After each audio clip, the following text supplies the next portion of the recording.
पर्वत टुकड़ों में विभक्त हो गया। कहीं इनसे सब आहत न हो जाए। मुझे इन्हें बचाना होगा। असंभव! इस पर्वत के टकराने से भी इस मरकट को कुछ नहीं हुआ और उसने खंडित पर्वत से उत्पन्न शिलाओं को भी एक स्थान पर एकत्रित कर लिया। वाली भैया अवश्य पुनः ऐसा वार करेंगे जिससे दूसरों को क्षति पहुंच सकती है। मुझे युद्ध का स्थान ही बदलना होगा। इन पर्वत खंडों से मैं इस असुर को रोकता हूँ और वाली भैया को अंतरिक्ष में ले चलता हूँ।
ये क्या कर रहा है मरकट?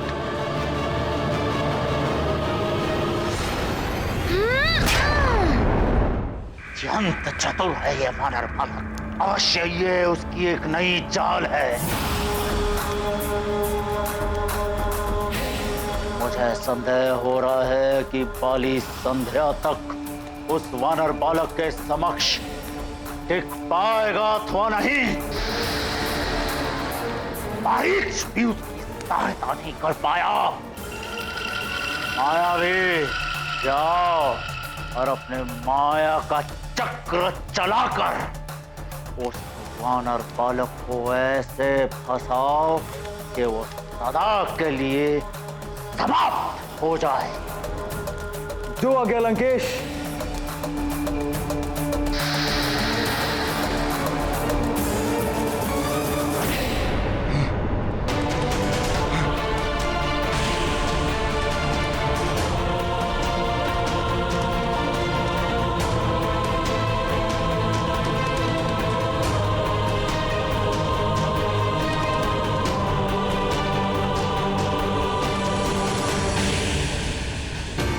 तो मरकट मुझे अंतरिक्ष में भेजकर सोच रहा है कि मुझसे युद्ध करने से बच जाएगा। भूल है ये उसकी।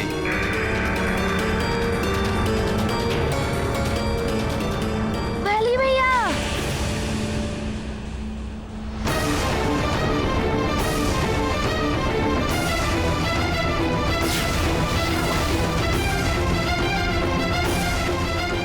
आप युद्ध को छोड़ के कहाँ जा रहे हैं?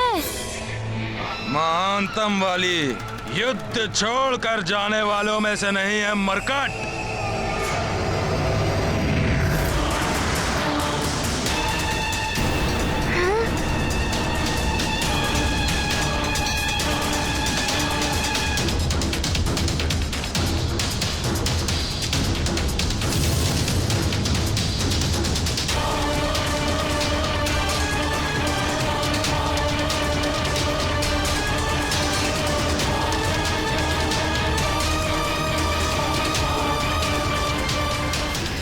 वाली भैया की संख्या ऐसे बढ़ कैसे गई?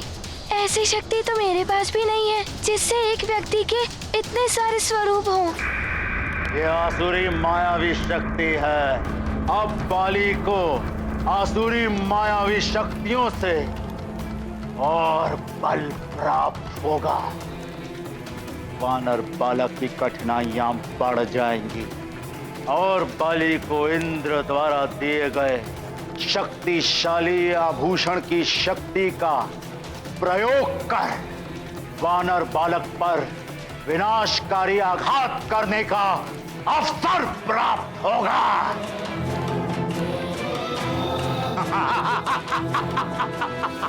नारायण नारायण, यदि ये कुटिल कपटी असुर हनुमान का ध्यान बांटने में सफल हो गए तो वास्तविक वाली को हनुमान पर इंद्र के दिव्य आभूषण से महाघातक दिव्य शक्ति का वार करने का अवसर मिल जाएगा। हनुमान अपनी आधी शक्तियां पहले ही गंवा चुका है। ऐसी अवस्था में इस दिव्य शक्ति से हनुमान की प्राण संकट में डाल सकती है।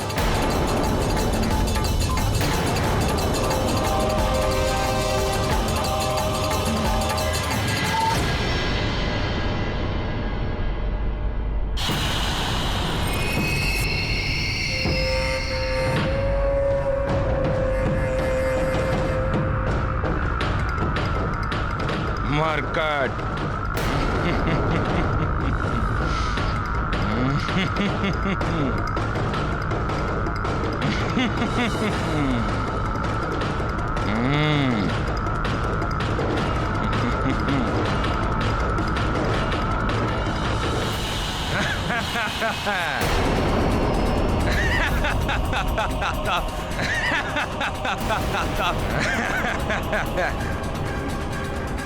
इस माया ने तो दुविधा में डाल दिया है।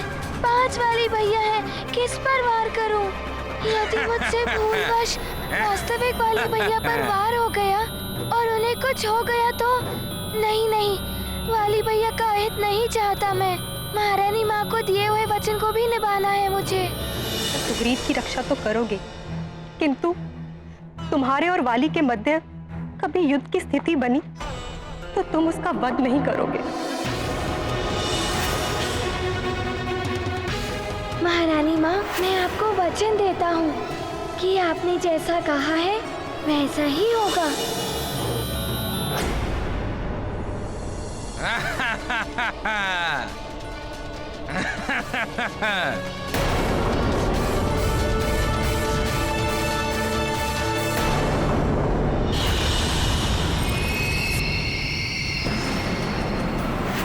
कैसे पहचानूं सत्य में कौन से है वाली भैया?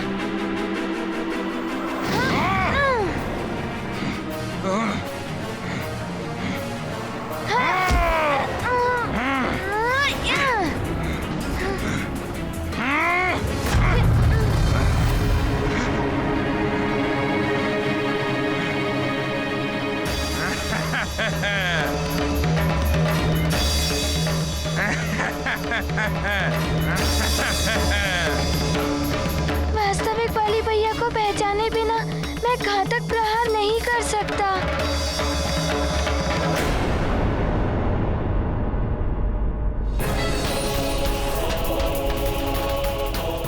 इतनी विकट परिस्थिति में भी किष्किंधा की महारानी जी इतनी शांत कैसे प्रतीत हो रही हैं? इन्हें अपने पुत्र की या युद्ध के परिणाम की कोई चिंता नहीं।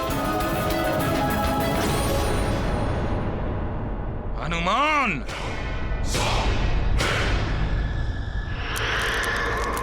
संभालो मेरा प्रहार।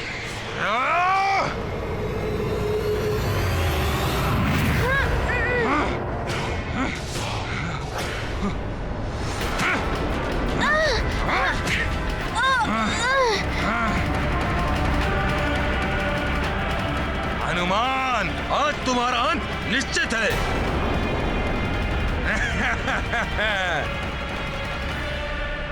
हनुमान का ध्यान भटक रहा है। यही उचित समय है जब देवराज इंद्र द्वारा दिए गए दिव्य आभूषण से अमोघ शक्ति उत्पन्न करके हनुमान पर वार किया जाए।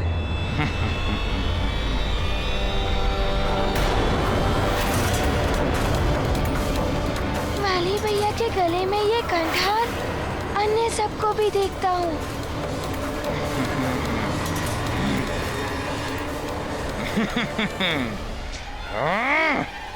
तो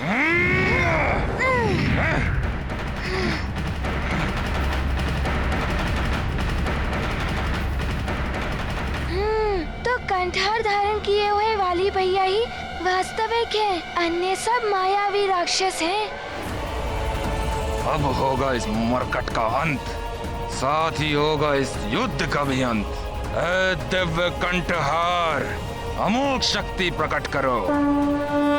हनुमत ज्ञान गुण के सागर, बुद्धि विवेक में है आगर।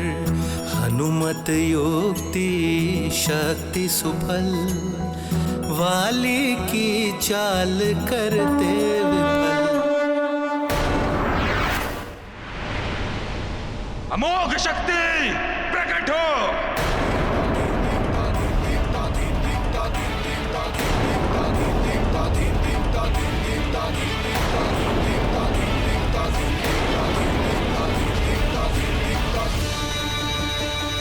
स्वर्ग के अस्तगार का कंठहार, इसकी दिव्य अमोघ शक्ति तो महाघातक है। हनुमान का आधा बल तो वाली के पास चला गया है। हनुमान अपने आधे बल से इस दिव्य अमोघ शक्ति का सामना कैसे कर पाएगा? नारायण नारायण।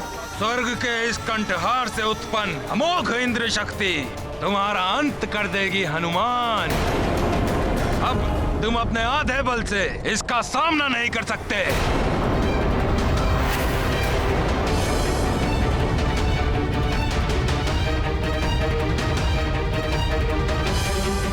इंद्र शक्ति, यदि वाली भैया ने इसका प्रहार कर दिया तो इंद्रदेव के सम्मान के लिए मुझे इसका सामना करना ही होगा। उचित होगा मैं वाली भैया को प्रहार करने से पूर्व ही रोक दूं।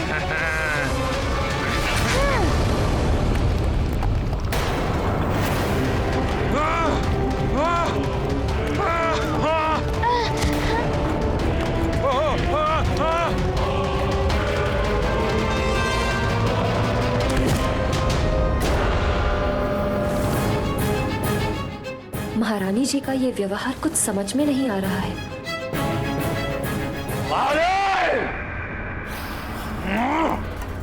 मूर्ख वानर वाली, तुम उस छोटे से वानर बालक के इस चतुराई के समक्ष कुछ नहीं कर पाओगे। दुष्टता और अत्याचार में आखंड डूबे हैं वाली भैया, और दूसरी ओर हम सबसे ही नहीं, वाली भैया से स्नेह रखने वाला निश्चल हनुमान, जिसकी आधी शक्ति भी वाली भैया के पास चली गई होगी। हे प्रभु, सत्य और न्याय पथ का अनुसरण करने वाले हनुमान की रक्षा करना।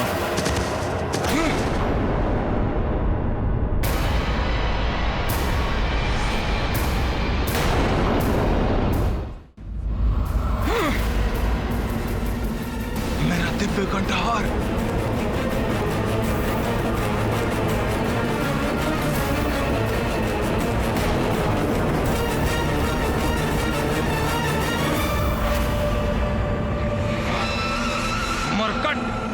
तुम्हारे कारण मेरा दिव्य कंठहार न जाने कहां गिर गया। मरकट, तुम्हें छोड़ूंगा नहीं मैं। तुमसे ही प्राप्त हुई आधी शक्ति से मैं तुम्हारा अंत करूंगा। मुझे सुग्रीव भैया की सुरक्षा के लिए विवश होकर ऐसा करना पड़ रहा है।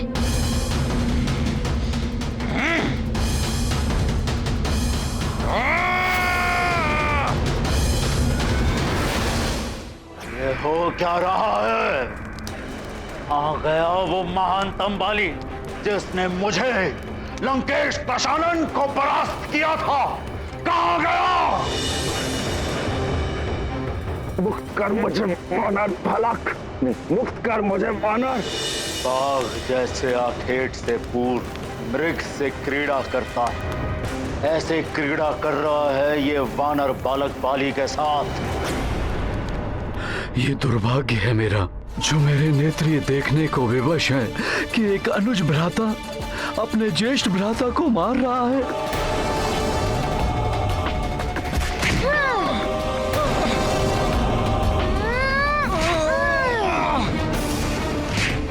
धीरे से हनुमान, तुम्हारा हर प्रहार मेरे हृदय को आघात पहुंचा रहा है। उठ, एक माँ को दिया हुआ वचन स्मरण रखना।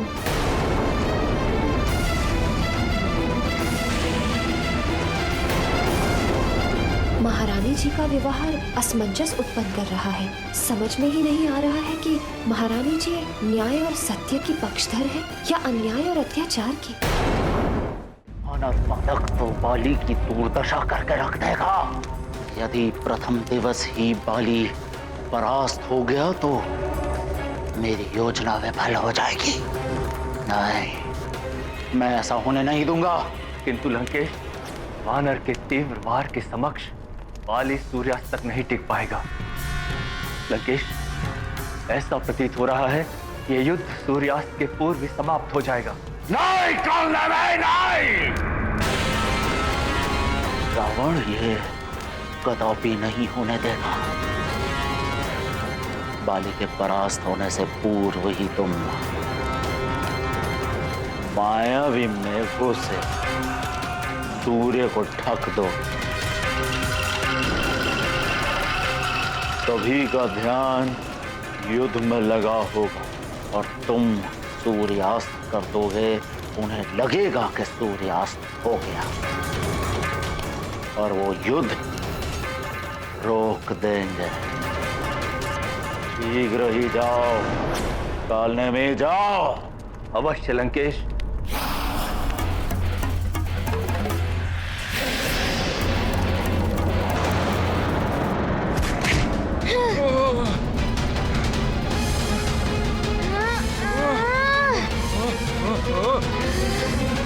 अपने ही पिता, भ्राता और मित्र के साथ घात किया है इसने। अंत कर दो इसका। हाँ, अंत कर दीजिए इसका।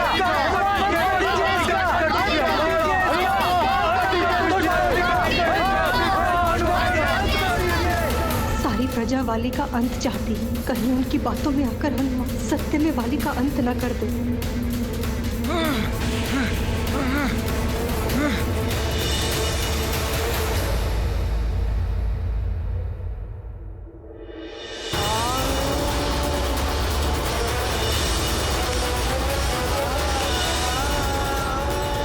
सुमेरु के राज मुकुट पर आपका कोई अधिकार नहीं है, तो फिर उतारिए उसे और रख दीजिए उसे मेरे चरणों पर।